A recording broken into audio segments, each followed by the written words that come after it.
Son las 6 de la mañana. Llega la hora de la verdad. Para pensar y analizar las noticias de Colombia y el mundo.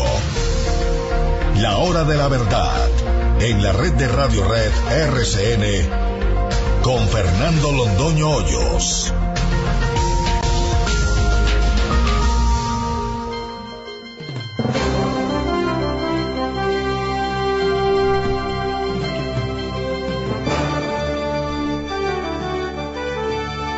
Muy buenos días, son las 6 de la mañana de este miércoles 15 de febrero de 2017.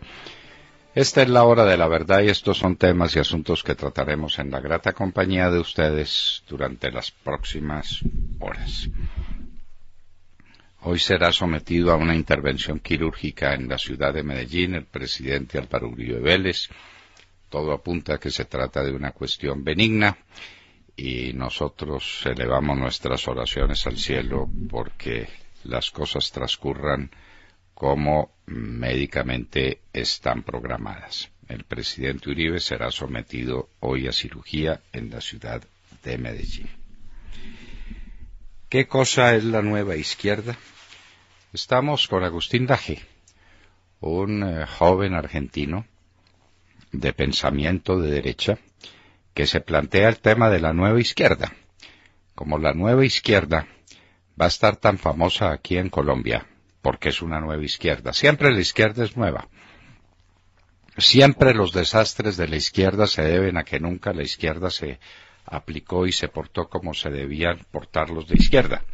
Entonces el comunismo fue un desastre porque fue una izquierda mal dirigida y todos los socialismos que en el mundo han sido tienen ese problema. Entonces ahora hay una nueva izquierda. ¿Qué será? Agustín Laje se referirá a ello. Hay un libro de su autoría, escrito con Nicolás Márquez, amigo también de esta casa, y estamos muy interesados en el tema. Como estamos muy interesados en una conversación que sostendremos con el señor presidente de la Asociación Bancaria. ¿Cómo está la banca colombiana? Mejor. ¿Cómo están sus deudores? ¿Cómo está el tema de la banca de consumo? ¿Cómo está el crecimiento de una cartera de difícil recaudo como el que se está presentando?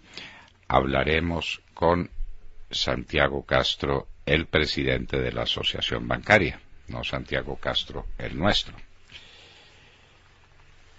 Capturados 18 líderes camioneros por lo que llaman el cartel de la chatarrización. ¿Será una coincidencia la fecha de la captura con las vísperas de un paro camionero que se estaba gestando y que se decidiría en las próximas horas? En todo caso, el gobierno se la juega íntegra, porque obviamente esto es consultado y dirigido con el gobierno nacional. La cuestión es así. ¿Con eso logran interrumpir y frenar el paro camionero o lo desencadenan? Vamos a ver cómo son los cargos, vamos a ver qué dice la justicia, pero siendo mal pensados, tenemos que preguntarnos por la coincidencia de las fechas. A los camioneros les cortan la cabeza, les detienen a sus dirigentes más importantes exactamente en vísperas del día en que se iban a manifestar sobre un nuevo eventual paro camionero.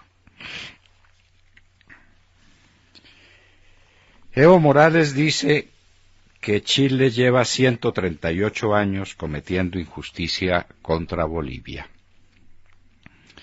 Chile replica que no sería no es una sorpresa para ellos que lo ataquen desde Bolivia. La guerra del Pacífico hace 138 años, Bolivia perdió su salida al mar, Chile le está ofreciendo alternativas y efectivamente esas alternativas están en marcha para que Bolivia pueda tener acceso al mar y pueda tener movimiento comercial marítimo. Pero de todas maneras, Evo es Evo, y cuando las cosas se complican al interior, siempre es bueno crear problemas en el exterior. Se ha creado un fondo para inyectarle recursos a combatir la deforestación en Colombia. A esos que están poniendo plata en ese fondo les decimos que pueden poner plata en un fondo para detener el crimen forestal que está cometiendo Juan Manuel Santos con sus socios de las FARC. ¿Quiénes deforestan? Los narcotraficantes.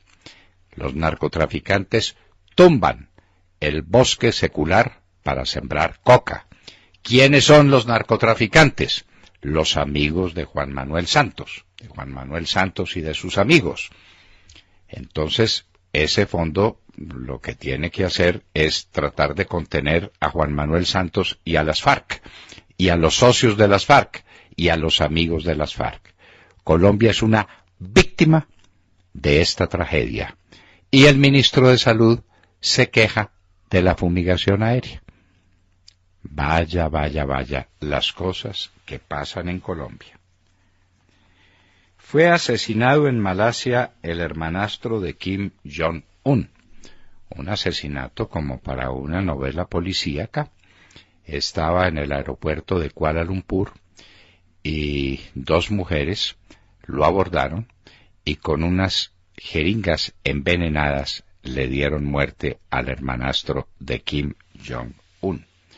Él no se anda por las ramas. Esto es con su hermano. Y a un señor, su tío, que era el comandante de las fuerzas militares, se lo tiró a los perros, pero físicamente, a unos perros furibundos que tienen, se lo tiró para que se lo comieran vivo. Ese es Kim Jong-un, con quien hay dificultades conocidas porque está lanzando misiles al mar del Japón. Buen desafío para el señor Trump y para su política exterior. Los niños de las FARC. Ahora resulta que no los entregan sino el 1 de abril o antes del 1 de abril. Porque es que tienen, ellos, los de las FARC, tienen que ver que los niños queden en buenas manos, que el Instituto de Bienestar Familiar esté preparado y que reciba a los niños en unos albergues que las FARC van a controlar, porque viven muy preocupados por esos niños que ellos rescataron de la pobreza, del abandono, de la miseria. Se compadecieron de ellos y se los llevaron para sus campamentos a darles comida, a darles buen trato, a educarlos en las letras, en las artes. Pobres niños, dicen las FARC, tenemos que estar pendiente de ellos. Estos criminales son de un cinismo absolutamente insoportable. Colombia repunta. Entonces ahora aparece Santos con un nuevo programa económico.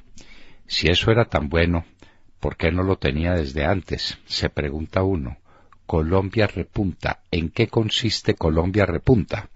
En que van a invertir 40 billones de pesos en carreteras, en construcción de vivienda, óiganme pues, en beneficios para el sector productivo, de manera que primero lo rematan en una reforma tributaria y ahora les van a dar beneficios.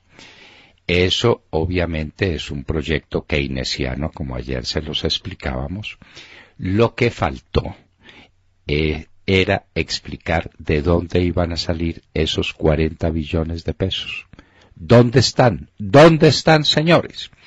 Porque la platica que quedaba, la del fondo de regalías, la van a gastar en las vías terciarias, es decir, haciendo lo que los alcaldes municipales han venido haciendo a lo largo de los años, que es cuidando sus vías terciarias, los caminos de penetración, las pequeñas carreteras veredales. Eso lo asume el gobierno nacional, pero por orden de las FARC. Está en el acuerdo final con las FARC. Entonces, ahí se roban la plata de las regalías, un fondo de estabilización que era el último recurso que Colombia podría tener en una crisis como la que se viene. Lo van a invertir en vías terciarias para obedecer la orden de las FARC. Y los 40 billones de Colombia repunta, ¿de dónde salen? ¿De dónde salen? ¿Más endeudamiento? Porque no hay reducción del gasto público. ¿Qué va? El gasto público se aumenta. ¿De dónde van a salir 40 billones de pesos para construir carreteras y casas y para darle beneficios a los productores? Nadie sabe de qué.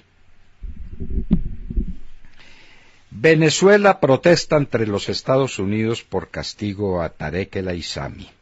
Maduro, indignado, le exige a los Estados Unidos que rectifique y culpa a Obama. A Trump no lo menciona, le tiene miedito al señor Trump, pero le exige a los Estados Unidos que rectifique porque Tarek El Aissami es un hombre limpio. Le encontraron hasta el testaferro. El testaferro es un hombre que se llama Samark López, salió de la nada, se convirtió en un hombre multimillonario. Es el testaferro de Tarek El Aissami, uno de los testaferros del cartel de los soles. A Venezuela se la robaron entera. Y se la robaron porque le robaron el petróleo, pero además porque se han enriquecido fabulosamente los intermediarios en el tráfico de la cocaína que sale de Colombia. El crecimiento de la industria en el 2016 fue del 3.5%. Lo que no cuenta el gobierno es que 3% de ese crecimiento se debe a la refinación del petróleo, es decir, a Reficar. Lo que quiere decir en buen romance, como hoy lo presenta el diario La República, que empieza a ser un diario económico serio y objetivo, que el crecimiento industrial fue del 0.5%. Una vergüenza, una absoluta vergüenza. Con una inflación del 7%, un crecimiento del 0.5%. Eso es lo que crece la industria colombiana. Lo demás es refinación de petróleo. Clara López parecería que oye aquella vieja canción de los niños cuando estaban en sus juegos infantiles. El que se va de Sevilla pierde su silla. Ella se fue del Polo Democrático para ser ministra y para que le dijeran señora ministra y le tuvieran carro oficial y entrar al Consejo de Ministros. Todo eso le pareció buenísimo. Se le quedaron con el Polo Democrático, que ya tiene un solo candidato, que es el senador Robledo, Jorge Enrique Robledo, y a la señora ministra la excluyeron. El que se va de Sevilla pierde su silla. Bueno, la retractación de Otto Bula. Esto es parte de la novela. Otto Bula, ¿por qué se retractó? ¿Por qué se retractó? En una carta donde escribe su nombre mal escrito. Otto Bula lo escribe con una sola T. ¿Quién le escribió la carta de retractación a Otto Bula? ¿Cuál es el motivo de la retractación? La amenaza que le hicieron de la extradición. Lo tienen listo para la extradición. Pero también se la pueden perdonar, porque Santos hace con el tratado de extradición, que no existe, lo que le da la gana, como esto de poner a Otto Bula contra la pared. O se retracta o lo extradito. Y la razón se la mandan con el amigo del régimen, con el que eligió a Juan Manuel Santos a base de robos en las elecciones del 2014. El ñoño Elías, uno de los dueños de del fondo de inversión que tiene Planeación Nacional. Entonces, el ñoño Elías es el amigo íntimo de Otto Bula, y Otto Bula está amenazado de extradición, y Otto Bula se retracta. La plata no entró a la campaña de Santos. ¿A dónde entró? El Odebrecht está muy interesado en mandarle plata al señor Giraldo. Don Otto Bula, ¿por qué no nos cuenta la historia completa, que está divertidísima? El gobierno se le roba 600.000 millones de pesos a los municipios. En esto de raspar la olla, el ministro Cárdenas se las trae. Entonces cogieron la sobretasa a la gasolina, dijeron que era que habían cambiado algunas cosas por los aumentos, las disminuciones de los precios por aquí y por allá. Dictaron una resolución que los alcaldes no vieron el 30 de diciembre. Es que las resoluciones del 30 de diciembre no las ve nadie. Los alcaldes lo acaban de notar cuando empezó a llegarles menos dinero por la sobretasa a la gasolina. Y han puesto el grito en el cielo. Y le exigen al gobierno nacional, ahí sí, que se retracte y revoque la resolución del ministro de Minas, plenamente concertada con el ministro de Hacienda, desde luego. ¿Se podrán robar los 600.000 millones de pesos? El alcalde de Bogotá dice que lo dejan sin metro. El alcalde de Medellín dice que lo dejan sin comedores infantiles. Cada alcalde tiene su queja. Y ahora, ¿qué va a hacer Santos con sus alcaldes? A los que se los compró para el tal sí. Julio Borges estará en Colombia. Tuvo una intervención brillantísima en el Congreso de la República, advirtiéndole a Colombia lo que se le viene encima. No lo entendieron porque nuestros parlamentarios son de malitas para entenderlo y recibieron sus palabras con una enorme ovación de respaldo al pueblo venezolano. Al pueblo venezolano que ya le pasó lo que a Colombia le va a pasar donde no abra los ojos. Julio Borges vino para abrirnos los ojos. En Colombia se desplomó la bolsa ayer. El desplome del índice Colcap fue enorme, 2.25%, especialmente las empresas del grupo Aval, porque a la gente le da miedo que lo de Odebrecht golpee muy duramente al grupo Aval, que está metido hasta los tuétanos en los programas de infraestructura y hasta los tuétanos en la Ruta del Sol 2, que todo el mundo dice aquí no se va a perder un peso, pero que todo el mundo cree en el fondo que se va a perder todo. Atacan con granadas patrulla del ejército en la ruta a Villavicencio. 2 motociclistas le tiraron granadas a la patrulla. Está gravísimamente herido el teniente que la comandaba y otros 3 soldados quedaron aturdidos. ¿Se les rompería el tímpano? En esos aturdimientos somos especialistas. Ahora el Papa se ofrece para mediar en Venezuela. El representante del Papa en Venezuela, su señoría el nuncio, dice que el Papa estaría dispuesto para mediar. El Papa, con tal de defender a Maduro, hace cualquier cosa. Si tiene que mediar en Cuba, también va a mediar en Cuba. El Papa media en favor de cualquier gobierno comunista sin vacilar un solo instante. Lilian Tintori le pide a Trump obras y no palabras. A Lilian Tintori le pareció muy poco lo que hicieron con Tarek El Aissami, que fue imponerle unas sanciones que en últimas son teóricas, y le dice, por Dios, obre, con el pueblo venezolano acabaron. Lo que están cometiendo con Venezuela es un genocidio. Es la tumba de todas las libertades y el comienzo de una situación insostenible que desemboca en lo que ya desembocó, en un genocidio. En Francia se preparaba un ataque suicida en Montpellier. 3 yihadistas lo tenían todo listo y fueron capturados. Y en Hoy en la Historia recordaremos el discurso más memorable que pronunció Simón Bolívar y la pieza política más importante que se ha producido en América, el Congreso del Libertador, el discurso del Libertador ante el Congreso de Angostura el 15 de febrero de 1819.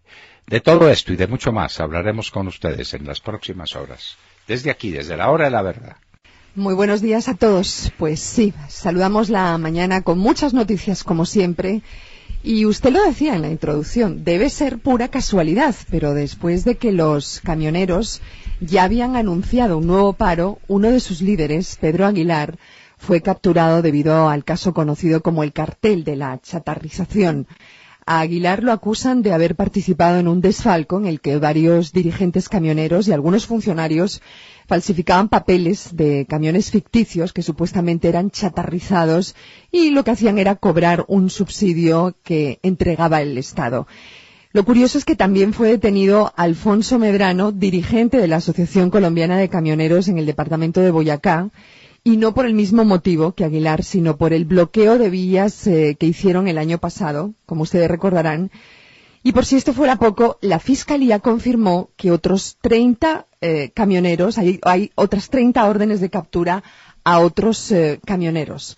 De modo que hay que ver qué pasará con el paro camionero que estaba agendado para el 20 de febrero en el país y que tenía muy preocupado al gobierno, ¿no? No sobra decirlo.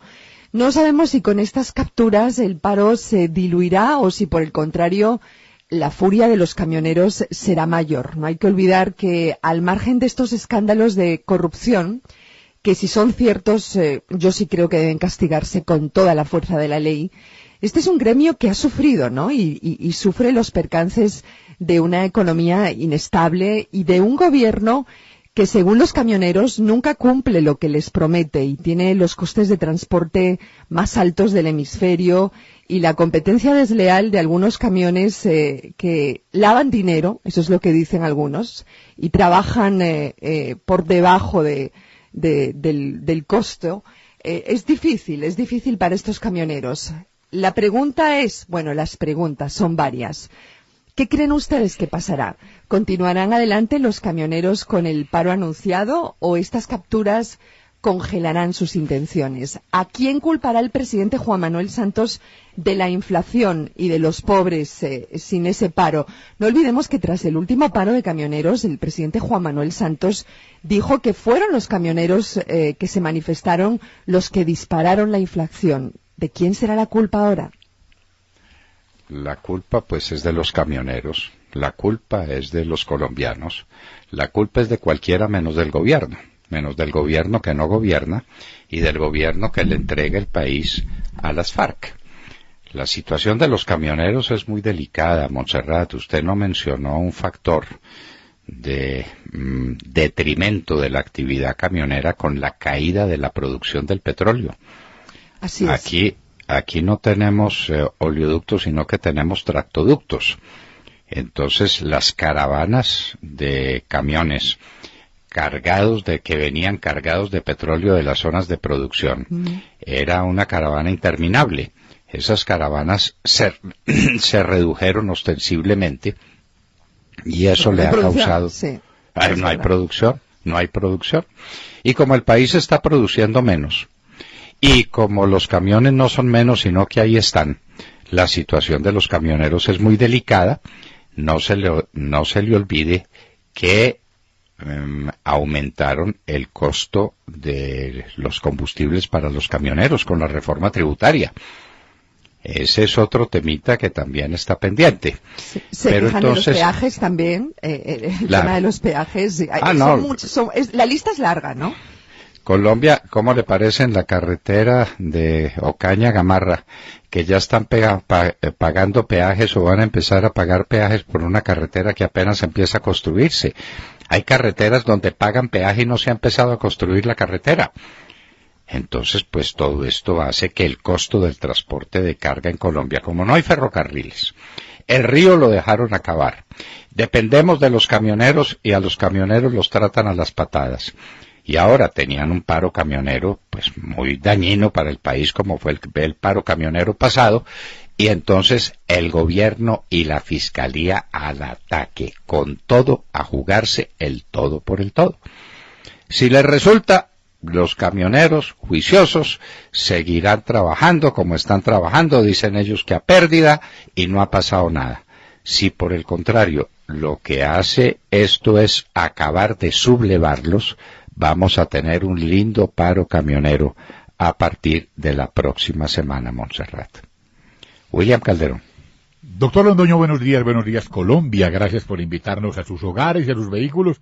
Hoy es miércoles 15 de febrero del año 17, son las 6:30 de la mañana. Como reviviendo el proceso 8000, aparece el estallido de Odebrecht, con un nuevo giro en el escándalo. Ahora es fiscal versus Otto Bula. En carta al Consejo Nacional Electoral, el ex senador Bula negó haberle dicho a la Fiscalía que había entregado $1 millón para la campaña del espurio presidente bolivariano de Colombia, camarada Juan Manuel Santos. Haber salido públicamente a señalar que, abro comillas, el beneficiario final habría sido la gerencia de la campaña Santos Presidente 2014, en referencia al millón girado por Odebrecht, es el reto más grande que pende ahora sobre la administración de Néstor Humberto Martínez y su prestigio. La semana pasada, el país político estalló en controversia, luego de que el fiscal general revelara que el organismo investigativo le seguía la pista a ese dinero que habría entrado al país a través del excongresista Otto Bula y que habría terminado en la campaña de reelección del primer sátrapa de la nación. Ahora, al fiscal lo contradice precisamente la única persona que, se suponía, era el soporte de tal aseveración, el propio Bula. Este 14 de febrero de 2017, en la correspondencia del Consejo Nacional Electoral, quedó registrada una carta que el excongresista le envía de su puño y letra al presidente de esa entidad, Alexander Vega. Abro comillas. Es mi intención informarle que cuando usted disponga, rendiré declaración bajo la gravedad del juramento, tal y como lo hice ante la Fiscalía General de la Nación, manifestando, entre otras cosas, que no es cierto, ni me consta, ni he dicho que el dinero que entregué al señor Andrés Giraldo fuera un aporte a la campaña Santos Presidente o al señor Juan Manuel Santos. Es decir, en una página y pocas palabras, Bula desmiente al fiscal Néstor Humberto Martínez. Doctor Londoño, ¿seguirá la Fiscalía negociando con Bula? ¿Por qué se retractó con una firma que no coincide con su original? Doctor Londoño, no me crean tan ñoño. No me crean tan ñoño. Pero ratifica que le entregó la plata a Andrés Giraldo. Obvio. Al amigo de Roberto Prieto. Al amigo de Roberto Prieto. Pero explíqueme qué interés tiene Odebrecht en darle $1 millón a un señor que se llama Andrés Giraldo. ¡Lo conoce! Que tiene muy mala reputación en Medellín. Solamente, claro, porque recuerdan su famosa pirámide de 12.000 millones de pesos cuando era corredor de bolsa. ¿Sí? Nadie volvió a saber mucho de él. Y ahora pues aparece de amigo de Roberto Prieto, pero le entregaron ese $1 millón, debió ser porque Odebrecht, como alguien dijo en un blog de esos chistosísimos, dice, he llegado a la conclusión de que Odebrecht al único que no le dio plata fue a mí. No me crean tan ñoño. No me crean tan ñoño. Entonces, ¿cómo fue la cosa? ¿Cómo fue la intervención del ñoño? Sí. ¿Cómo fueron las amenazas para este señor? Sí. Las amenazas funcionan. Con el fiscal funcionaron. Con el fiscal funcionaron las amenazas de aquella noche. Y por la mañana siguiente había cambiado el fiscal. Es que un avión de la DEA en el garaje de la casa, eso da mucho miedo. Ahora, exactamente, ahora cambia Otto Bula y Otto Bula cambia sencillamente para que no lo extraditen. Exactamente. Pues ahí está. Es que bueno, tumban un Mirage con un sombrero. Ay, Dios mío. Mi Dios. Bueno, muy bien. Entonces, Santiago Castro, buenos días. Doctor Londoño, muy buenos días y muy buenos días para todos nuestros oyentes y para los compañeros aquí en la mesa. Ayer finalmente se presentó el nuevo plan de estímulos para la economía. Colombia repunta en el marco de la visita de Alejandro Werner, director del Fondo Monetario Internacional para el Hemisferio Occidental. Para el gobierno, con una inversión de 40,3 billones de pesos, de los cuales 15,4 billones serían para estimular la empresa privada, 9,2 billones para las obras 4G, 1,6 billones para el sector vivienda, 4 billones para la implementación del acuerdo con la guerrilla de las FARC, 4 billones para la construcción de 18.400 aulas escolares y 6 billones de pesos en regalías, se espera contribuir al crecimiento económico en 1,3% para tratar de reversar la senda de crecimiento por debajo del 2%, que ha sido gravísima para la economía colombiana. El gran interrogante, doctor Londoño, es ¿de dónde saldrán los recursos para financiar este plan? En un escenario donde el gobierno sigue asumiendo deuda para poder mantenerse a flote. Ya el presidente anunció hace 2 días en la ciudad de Chaparral, en el departamento del Tolima, que se presentaría una reforma constitucional para poder disponer por una sola vez de los recursos acumulados en el Fondo de Ahorro y Estabilización del Sistema General de Regalías, que suman hoy cerca de 3.500 millones de dólares. Para poder asumir la construcción y mantenimiento de las vías terciarias. Y en los primeros 45 días del año se han colocado test por 4,3 billones de pesos. Si se procede de esta manera, doctor Londoño, en 2018 el gobierno entrante tendrá un hueco fiscal gravísimo, razón por la cual tanto Banif como Fedesarrollo insisten en que como van las cosas, en 2 años será necesario aprobar una nueva reforma tributaria. A pesar de todos los anuncios, las cosas no parecen estar mejorando. Y como usted decía esta mañana, el crecimiento de la industria, por ejemplo, fue de tan solo 0,5%, sin incluir la refinación, es decir, a reficar. Incluyéndola, el crecimiento industrial habría sido de 3,5%. El comercio también sigue cayendo. Y la última encuesta de Fenalco indica que el 26% de los comerciantes informan que las ventas siguen a la baja y el 38% que se mantienen sin crecimiento.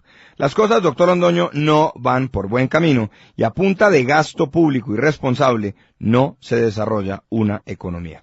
Prosperidad para todos. Es que si así fuera, pues no habría recesión económica en ninguna parte. Se reúne Santos con el ministro de Hacienda, como se puede reunir Temer con el ministro de Hacienda del Brasil, o Macri con el ministro de Hacienda de Argentina, y dicen que van a gastar más. Y gastando más quedan resueltos los problemas. ¡Uy, qué maravilla! ¡Qué maravilla! Lo que no dicen es de dónde va a salir la plata y qué tal. 4 billones de pesos para cumplir los acuerdos con las FARC. ¿Cuánto vale expropiar 3 millones de hectáreas a lo que están obligados? ¿Cuánto vale el beneficio económico que se le va a pagar a los trabajadores y trabajadoras del campo? ¿Cuánto valen las carreteras? Bueno, para las carreteras terciarias, que así las van a llamar, las carreteras que le van a construir a las FARC, para eso se van a utilizar las regalías. Mejor dicho, para las FARC le van a dar todo lo que el país tiene y lo que no tiene, porque todo eso va contra endeudamiento. ¡Qué horror! Tata Castro. Doctor Londoño y a todos los oyentes, muy buenos días. Humillante goleada sufrió el Barcelona ayer en el inicio de los octavos de final de la Champions League. El equipo español perdió 4-0 frente al Paris Saint-Germain en el partido de ida jugado en el Parque de los Príncipes de París y quedó prácticamente eliminado. Excelente partido del Paris Saint-Germain que desde el inicio comenzó con el dominio y el ataque. En los primeros 15 minutos fue el arquero del Barcelona Ter Stegen quien salvó a su equipo, pero no pudo a los 18 minutos cuando el argentino Ángel Di María de tiro libre puso arriba al equipo francés.